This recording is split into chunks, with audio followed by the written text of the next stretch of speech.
Hey folks, welcome back here to the Vegas Don Channel. We're here off of Maryland Park. Actually, no, we're on Flamingo, approaching Maryland Parkway right here on the now east side of Las Vegas. Anything east of the Strip is pretty much considered East Las Vegas for the most part. Anything east of the Strip slash the Interstate 15, because Interstate 15 is a major interstate arterial, but they're both so close together, like they're like what, a half mile apart, and they both parallel each other throughout the entire length of Las Vegas as well. So we have something called Mary's, what's it called? Hamburger Mary's over here, Bar and Grill. Okay, this is Spencer Street right here. We're gonna make a right on to Spencer. Never really take these routes, so as always, remember here it's the Vegas, on the Vegas Don Channel, it's the journey, so we like to go down here and check out some new stuff, see what there is to see. Whoa. Never know what we're gonna see here on the Vegas Don Channel. These roadways are in really rough shape. You never know what you're gonna run over or run into. Or, goodness, everything's a mess. They don't take the best care of things, especially here on the east side. Now the west side of town, forget about it. This is Rochelle Avenue and Spencer. Rochelle is a minor residential arterial, as is Spencer. Go ahead, dude. Go. You're on the right. You go first.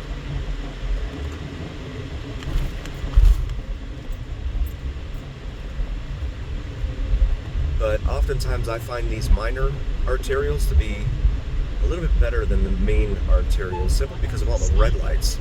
I'd rather stop at a few stop signs, four-way stop signs, than have to stop at every single light along a major arterial. That's just me, though.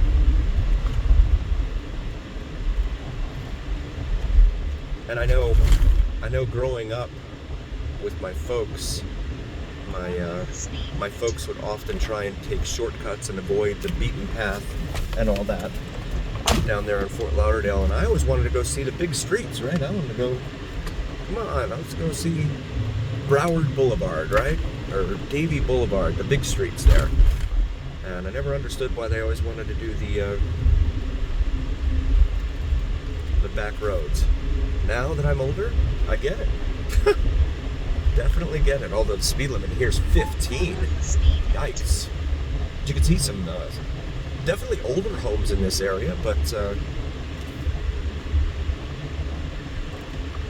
homes that you don't normally see throughout Las Vegas.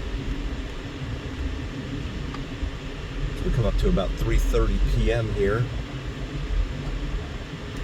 local time, and on this Saturday afternoon.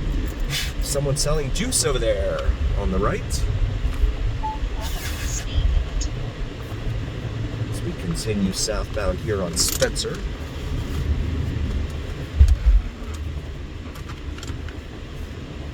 And 7-Eleven up here on the right at Tropicana.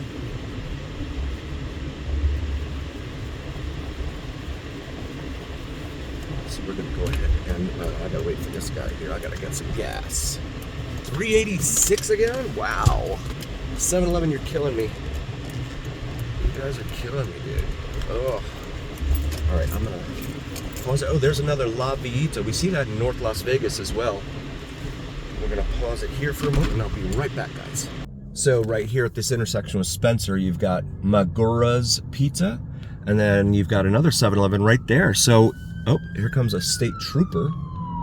Not sure where he's headed, but usually you don't see them over here on these surface streets. But yeah, so there's a 7-Eleven over there, right across the street, and then there's a 7-Eleven, of course, right here. We see this all over town. This is why there are so many 7-Elevens in this town, right? They're everywhere. They are ubiquitous. Absolutely everywhere. It's wild. We'll pause it. Yeah, there's also one other sure bet in life, right? And that is that every time you go to 7-Eleven and you ask the machine to print out your receipt, there's never any paper in the thing. Gosh, that's annoying. I always like to have evidence of just exactly how much I spent, right? Because you never know. In fact, I went through that once down in South Florida growing up.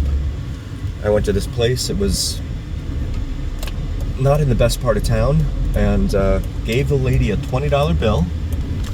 And I went outside and pumped $10 worth of gas. And it stopped at $10. I went back inside. I'm like, what about the other $10? She's like, what $10? I'm like, oh, no, you didn't.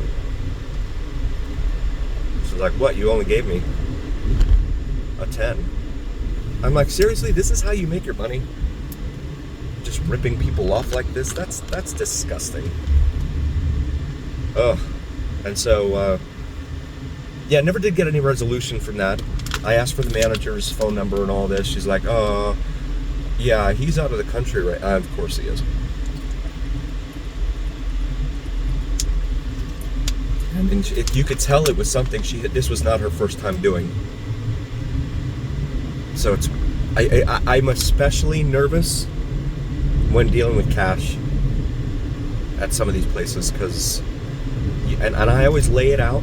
And nowadays, I like make a point of it, right? Where I'm like, I point it right in front of the camera. And I'll like, if I see the camera, I'll hold it up. Look at this, 2 chevrons on opposite corners. One for 409, one for 411. So the 7-Elevens are not the only ones getting in on it. Here at Maryland Parkway and Tropicana, we've got 2 chevrons doing the same thing. How about that? That's pretty wild, huh? So we continue westbound here on Tropicana. Trop, as it's known to a lot of locals. University Plaza, it says over here. There's a Vons, that's a grocery store chain here. PT's Pub, as well as a Dottie's. So you have 2 gambling halls in there, in that one shopping center. Not sure how they allowed that one, but I guess the ownership was like, yeah, we'll take your money. Not a problem. And so this is one of those things here in Vegas that we talk about a lot on this channel, and that is that when you come from the airport, if you're one of the regular Joes, the regular plebes like I am, you have to, when you land and you go to your terminal is on the east side of the airport. So you'll see the signs right there for Terminal 3, Terminal 1. They're on the east side. And you can see the distance still from the strip in front of us. Now, it may not look like that much. It's still like, I think it's like 3 miles or something. It's not something that you want to try and walk in during the summer for sure. But if you have your private jet and your Taylor Swift, you can land at the executive terminal on the west side of the airport, and you're just like steps south of Mandalay Bay in the beginning of the Las Vegas Strip. Just one of those little things, right, about Vegas that they don't tell you about, and that it's just kind of like, what? Why'd you guys do it that way? There's a Delta charter jet over here, it looks like. I'm not sure what that's for. There's no pro games going on. Well, maybe it's WNBA, I'm not sure.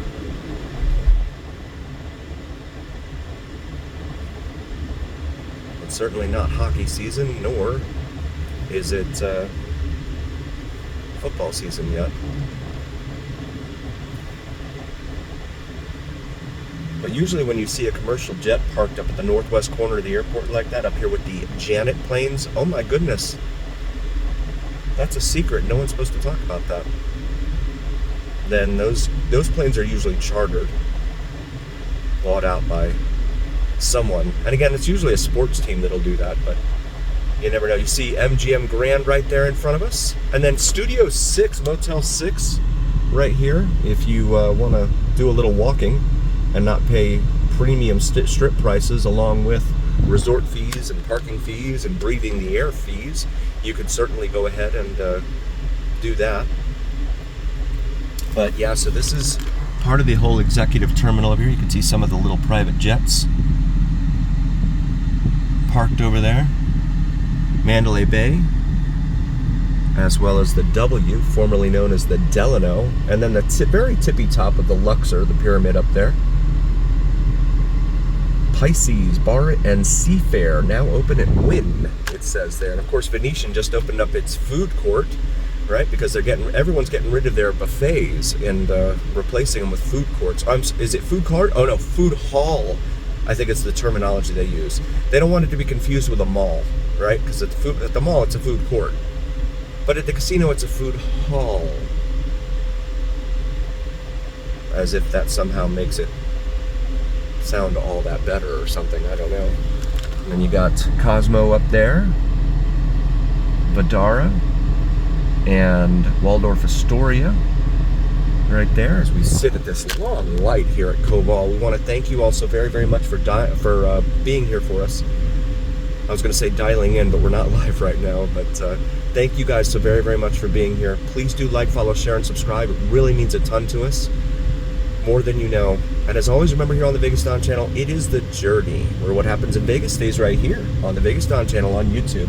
Also, please check out my wife's channel, Cinnamon and Jupiter, here on YouTube. Oh my goodness, did you see how short a green light that was? It's awful. What are they doing? We will see you guys on the next one. Thank you so very, very much.